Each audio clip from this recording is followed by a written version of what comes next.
We bring Martín in just to finish the story. So USADA shows up at Nate Diaz's house. Yeah. And he can't fill the bag or pee enough. And so he sits in the living room, the USADA guy. There's photos of it while Nate is sitting in front of him smoking weed. And he's like, I'll get to it when I can pee more. I'll pee more. Right now I'm partying. Yeah. And there's video of him doing it. Martín Gramática is stopping by. What's up? What's up, man? How you doing? Do I call you coach? Do I call you... It's awkward to hear like people that I've known before I coach. When I coach youth soccer, they call me coach, so I'm used to that. But like to have people at the Buccaneers facility call me coach, it's kind of awkward. It is kind of cool. So we're going to talk about a lot of things, but I have to tell you one of my favorite stories. I've known you a long, long time. So I get to know Caleb his rookie year with the Bucks, and every once in a while you find a gem, right? So, you want to tell the story, or you want me to tell it? You can tell it. All right. So, Caleb moves here from Nigeria at a very young age. And he says to his mom, Mom, I want to start playing, football. I want to go meet the kids in the neighborhood, sign me up for football. So they sign him up for football.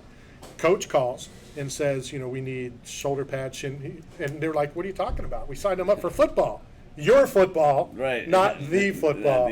So I went my first day with not enough equipment. I had no helmet. I just bought the cleats and the socks and everything. And so they explained everything to me. Coach actually went to academy with me and helped me pick out all the things. So it was pretty cool. That's funny. Well, with your size, you're more fitted to American football. 100%. or a center back. I wouldn't want to run through you if you were a center back. Exactly. So it was funny. It's fun to start. Will your team not have enforcers? Hey, man. You still in shape? I'm not in shape for that. Well, you don't need to run much. I just need you in for like a minute or two. Take care of business, and then we go on. Get a quick yellow, get out. That's right. Exactly. All right, so let's start with the Strikers. So there's a press conference, and we've talked about it, and I know you've talked about it as well. Steve and I are at the press conference. Owner starts talking, and within 30 seconds, I'm texting. And then I later found out that Kevin O'Donnell is texting. So from there, tell us what happened, how it happened that you're now Coach Gramática. Well, it's crazy because it's you sent me the text, and I was in a meeting. So I couldn't really look at it. So I'm like, and then all of a sudden, as I'm reading your text, Kevin calls. And I'm thinking, like, both of you guys put my name in to be the head coach for the Strikers. And I'm like, you guys are out of your mind. First of all, I don't have the time. I coach youth soccer. I've been around soccer my whole life. That's the misconception. People think I'm a football player. Like, if you love soccer and you grow up playing soccer, I'm going to follow it. I watch games. I used to sneak out of the hotel room to go watch my team play because they were playing at 4 a.m. because they were playing in Japan. So that's how much I love my team and my soccer team. So soccer's been in my blood my whole life. But I never thought I'd ever get an opportunity to coach at a professional level because I don't have the time to dedicate it as far as like Premier League, that type of, or MLS type. A friend of mine was going to be a head coach of the MLS. He's like, if I get that job, you're coming with me. That was the closest I've ever been to coaching at that level till now. Now, I know it's not MLS, but to bring a professional indoor team to Tampa, where I live, where my family lives, and I don't have to relocate, it was a no-brainer. And then talking to Andrew, because the first meeting, I said, Andrew, look, let me just be honest with you. I don't know if I have the time. I would love to do it, and especially being a new franchise, but I don't know if I have the time. And then when we met, we're going to be able to figure out the time and the schedule. So I'm excited, man, to be able to coach not only a men's team but a women's team. That's for me more exciting because I've never coached on the female side. I've coached my 10-year-old daughter, but at the older age groups, my son's in U19. There's boys, so to be able to coach both the men and women's team, I'm excited for that. And you already have some signings, correct? We do. We have 4 on the female side. I'm working on the men's side. They're not as proactive as the women. The women, they just want to play, and they're excited. They're calling me. Hey coach, I've heard you got the team, and you signed Bree Betham, who's a USF player, and then Madison Cox, who played college and plays actually on the Puerto Rican national team. So they're all friends that are just spreading the word that are played at a high level. So it's exciting on that side. The men, they got to step up and wake up and start calling. We're going to have trials, though. We're going to have trials. This is how much Martín is a soccer guy. So a couple of years ago, my family did a World Cup draft. Yeah. Okay, so it was a whole big thing, and the first person out had to drink this awful crap that everybody was going to throw in. And, I don't drink, so I'm already scared. So everybody's trying to top everybody else, like in who they're picking and how they're doing it. So I go, this is a no-brainer. I'm going to call Martín, and I'm going to have him do a video of my selection. Yeah. The only problem is Martín didn't like my selection and refused. Hey man, if it's not Argentinian, I'm sorry. Okay, I got 2 questions for you. I know the first one now. Messi or Ronaldo? Come on now. I know it's not even close. I don't know why people still debate it. It's not Messi all the way. Okay. They're 2 different type of players. Agreed. But Messi has done things that I've never seen anybody do with the ball at their feet. Exactly. Where Ronaldo's just a good, big, strong forward and a finisher. Yes. Where there's things that Messi, when you look at the highlights, are like, there's no way humanly possible. Yes, I agree. Especially with the athleticism of today's defenders. Yes, That I he should agree. make them look that silly. Yes, I agree 100%. So that's where I'm putting Messi. They're saying, the thing is, some of the guys are saying that Ronaldo's the best in the world, but Messi's It's out of this world. out of this world. Exactly. Yeah, he's above the world. Okay, I So agree. he's like an So, alien. The second one is more recent now. Mbappe or Haaland? And me and my brother debate this all the time.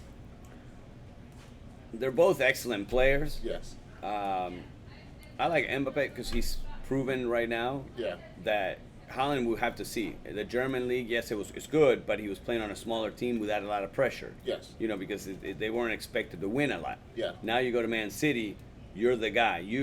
You're the link that was missing for the Champions League because they Yes. needed a number 9. So they bring you in as a number 9. You got to be the guy. Yeah. Where I think Mbappe, he's proven that he can finish with or without Neymar, with or without Messi. Won the World Cup already, so I have to put him a little bit ahead right now. But they're both excellent players. Yeah, I agree. I lean towards Haaland a little bit. I was Mbappe early on, but I think him taking that jump to a bigger league, and the League One is good, but I just think PSG is just so far ahead of everybody. And now with Messi and Mbappe, Messi and Neymar with him, it's kind of like almost like a, Well, the league is Full a joke inclusion. to them in a way. It is. In a way. With that It team, they have to win the league. There's no, but they're not interested in winning the league. they won Champions League. The Champions League. If they don't win Yeah. the Champions League, it's a failure. Look at last year when they didn't win the Champions League. They were booing Messi, which is ridiculous. Yeah, which is know, which is crazy to think. It's crazy, but that's what they want. They don't care about the league. They won that league with. They can win that league without Mbappe or without Messi. 100%. Just with the team they have. But Holland's going to have some pressure now Yes. because if he doesn't win the Champions League, Pep needs to win one without Messi as well. So that's a lot of pressure with Man City as well. He's off to a hot start though. I've been Oh, yeah. I've been impressed with him. The way he is around the box and just the way he finishes, it's impressive. And I hadn't followed him much, so I didn't really know much about him. I just heard the great things that people were saying about him, and Yeah. all of a sudden he's proven that he can It's like do every it. game he's scoring a goal. Like Oh. it's pretty ridiculous. It's pretty crazy. So what are the expectations of you and of Andrew? Is Andrew expecting championships? Well, look, Andrew owns 4 of the 6 teams, so, So he's- the chances are he's going to win. I've never competed or played a sport that I didn't want to win. Sure. And if you can ask my 8-year-old youth teams, they think I'm crazy. But I said, look, and I understand teaching development, but that word's so overused when it comes to youth sports. We're developing. Developing what? Because I haven't seen a lot of professional soccer players come out of the Tampa Bay area. So I want to develop winners. And when you win, you develop. Sure. So I want to teach them, and we learned that from all the coaches that I've learned. With Tony Dungy, we learned how to win. We learned how to be great people off the field, but dogs on the field. If you look at, Saab, Rose, Lynch, I would never want to be their opponent. Yeah. Because they'll knock your head off. But as teammates, they were the best teammates you could ever ask for. Mike Allstott, Ronde, these are quality guys off the field, but on the field, it's like you're like a different person. That's what I want to do. That's what I want to teach. That's what I teach my kids. So I want to compete. I want to go win. It's not saying, oh, we're just a franchise team. They have an advantage. We don't have an indoor facility because the teams up north have indoor facilities where they train regularly. We're just going to be outdoors. There's not really any indoor soccer facilities here that we could use right now. We're looking for field space to train, but I don't want to come in second. So we're gonna coach and play to win. So hopefully that's the case. Those guys are playing in elevation, training in elevation. Tampa's no elevation. Right. There's no elevation. When it comes to that, we don't even have a team yet. So the other teams have already have, except Orlando. Orlando's the other expansion team. Orlando has a big pool as well, the players to pick from, and so it's going to be very competitive. How smart was that to put Orlando, with the rivalry, the I-4, we've had it in arena football, we've had it in everything else. How smart was that? No, it's huge because there's so many great soccer players in Florida. And one of the things that I loved, and this is why took the job as well when I met with Andrew is we're not bringing guys in to give them their work visa so then they can play on the team. We're gonna bring. So this isn't 90 Day Fiance. No. These are local kids Yeah. that are either living locally now that are played at a high level somewhere else, or USF. Like the girls that are already signed, most of them have played at USF. They played in some local leagues. One of them was born here, born and raised in Tampa. So one born and raised in Sarasota played at USF. So that's what I want. There's so many kids that play locally that they don't have that next step. There's no league for them to play. This is giving an advantage for that. You can recognize like a talent if you see it, right? We're having questions from the audience. I hope so. I mean, that's my job to recognize talent. Yeah. So yeah, no, that's why we're gonna start going to all these adult leagues that are because a lot of these kids that just finished college, they don't have anywhere else to play. Yes. But are very Play talented leagues. players, so Yeah. they play in the local leagues. There's a lot of they call it five-a-side, smaller sided on the turf. That those kids can be excellent players, and definitely I feel like we're gonna be able to sign a lot of those You're guys. starting to see a lot more United States players move on to the bigger clubs in Europe, even at a younger age, and kind of have success, like Pulisic and I forget his name, in Juventus. It's skipping my mind right now. But anyway, like, do you ever see this team kind of having that kind of pull and having guys that you see develop, and how young are kids you'll be able to bring onto the team? Can you go as young as 16 and 15 and have kids like that who are talented and maybe get them seen by the bigger clubs? Absolutely. I think this will eventually, as the league grows, right now we're at 16. The goal is to have it to 12 to 15. So I think eventually it will. And the thing is, we have an academy contract. Yeah. So for the players that sign those contracts, their eligibility is not ruined as well. So if they wanted to play college soccer, they still had that opportunity. So we can sign. I'm not sure 100% how many young kids we can under 18, but I know there's a couple that we can sign. And I'm going to take full advantage of that because there's so many young players that can play. I don't think people realize how big indoor soccer is in other countries and how many talented superstars, Ronaldinho, Henry, played a lot of indoor soccer, and that was a lot of them that have been their first look into getting onto their local clubs and You stuff see like why that. I'm so glad he's back? You wouldn't have been able to say anything about Any of that. that. No. Well, I have a soccer question. I just haven't had a chance to talk yet. I just want to know what's in the can, because I've seen players go down and literally dead on the field. They spray them with that. And why don't all sports use whatever's in that Well, can? baseball used to use it. That's fine. What's in the That's can? his question. The magic sauce. Well, a lot of time those are strategic fouls where when you get fouled, you dive, you flop, and people hate that. The casual American fan, they flop too much, but it's part of the game. Yeah. Because if I'm winning, I have to make sure I waste a little time. And indoor soccer, I don't think it's going to matter because it's so high, fast paced, and so high scoring that you're not going to be able to waste time like the big field, or you kick it out of bounds. I tell my defenders, look, I want to play out of the back. Everybody talks about playing out of the back. Playing out of the back, you can play out of the back when you have, Dani Alves as your right back, that he knows what to do with the ball. Yeah. Now, when you have an 8-year-old, you want to teach him, but there's times that when they feel the pressure, it's okay to clear it. The '86 World Cup that Argentina won, the coach said, we're going to play, but we have great forwards. So if we feel the pressure defensively, kick it to them, let them figure it out. Yeah. So why put all that pressure? And that's one thing, I don't know if you watch the national team, the American national team, where they do a great job playing out of the back against Jamaica, Trinidad. But let's wait to see if they can do it against England, Brazil. It's different. It's People different. with great strikers and great forward and high pressure and high up to feel pressure. Yeah. Right, one mistake, and then that's it. The game's over. You're not going to score a lot of goals against those teams. No. So that's why I feel like as a coach, you have to have an open mind that, yes, this is what my system I want it to be, but I need to have flexibility that if I'm playing an opponent that's better than me, sometimes you just got to sit back, defend, and play that counterattack. Yeah. So, but that's part of the game where you flop, you waste a little time, especially if you're that team that shouldn't be winning, and you get that lucky goal. Right. Now you're going to want that game to be over as soon as possible. And look at football. That's where LeBron learned it. LeBron, basketball players flop all the time to get fouls and get to the free Right. throw line and get more points. Football coaches tell you, hey, we need a time stop. It's before the 2-minute warning. We need a time stop. If you get hurt, Go down. quit a cramp, go down. We'll stop the clock. We'll take the 10-second run off because we're going to lose 30 seconds Right. if otherwise. So it's in every sport. People just want Right. to hate. How difficult do you anticipate the selling of the teams, selling indoor soccer? It's been quite a few years since indoor soccer has been in the Tampa Bay area. We've had great reception right now from the fans, the media. So it's they're talking about it. And I feel like being at USF at the Yingling Center, that's going to help because the students, the tickets are affordable, so it's not like, going to an NFL game, so you can afford it. And we're making it where we're not going to partner up with one local club. A lot of times that's a mistake where a professional team comes in and they want to partner up with a local club. Now you upset the rest of them. Sure. So what we're doing is we're going to create an advisory committee with one coach or a director from each local club. And I've already met with a bunch of them. They're excited about that.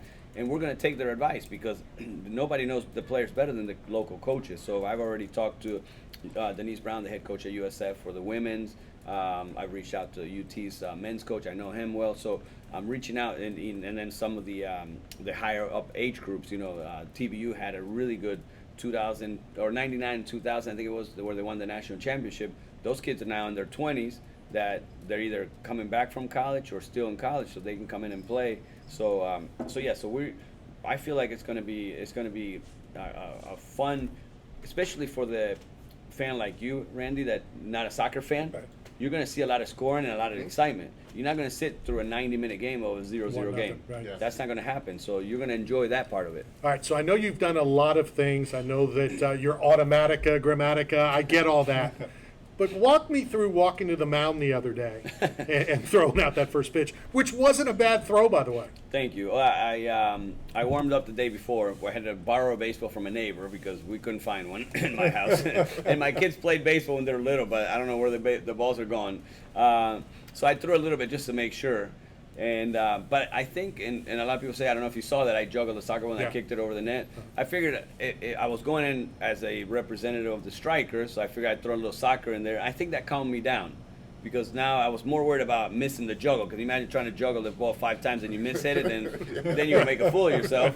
So then when I kicked over the net, I think it relaxed me. And if it would have been a left-handed batter, I probably would have killed him because it was a little outside. But I tried. Well, I saw the speed. You wouldn't have killed him. Hey, listen, that was a fast ball in my eyes. They didn't put the gun on it. Okay. I would have hit him. Okay, he would have had a free base. But I just want to make sure I got it to the catcher, and I said I requested a big catcher. Yeah. I said, because we're looking at, the catcher warming up. I said, man, that guy looks small. And they brought out a 6'8" guy.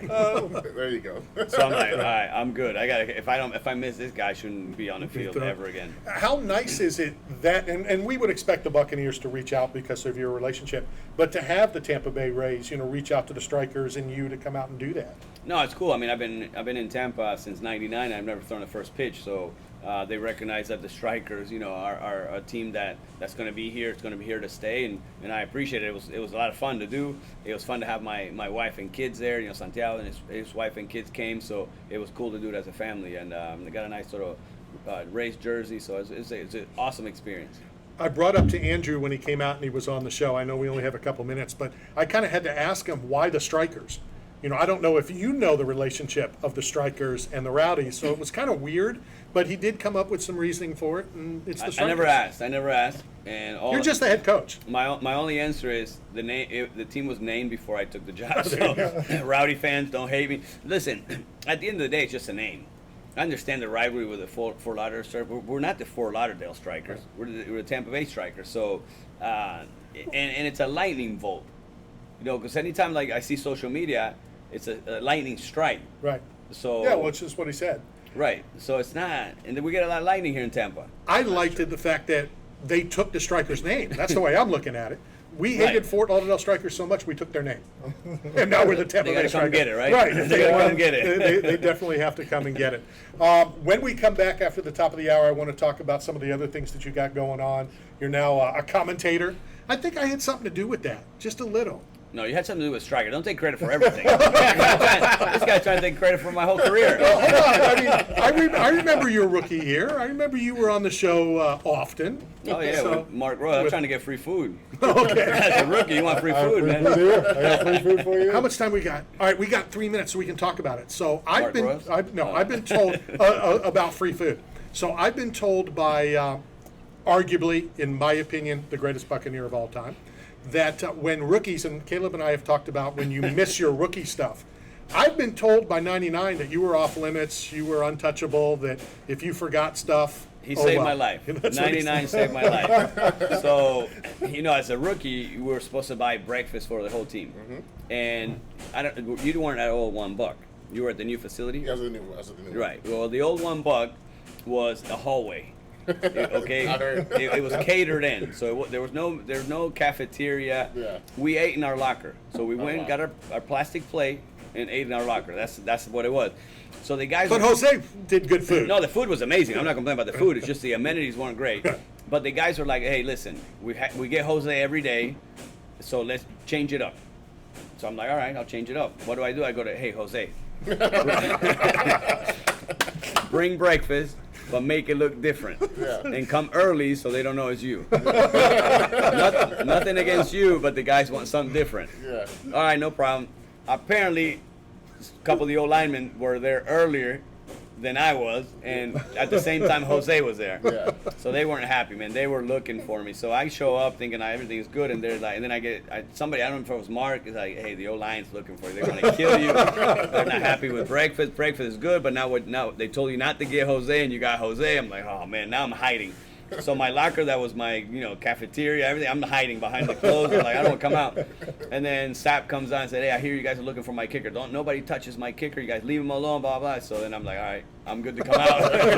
So he saved my life. Can you imagine, like, old lineman being hungry? Yeah. Not a good combination. Yeah. Not a good combination. They Is did it it? to me before. Right. Well, a kicker, you're big and you could probably fight. I would have lost that one. So. Legendary story. All right, 1 hour down, 1 hour to go as we continue with Coach Gramática when we return after the top of the hour. We'll be right back.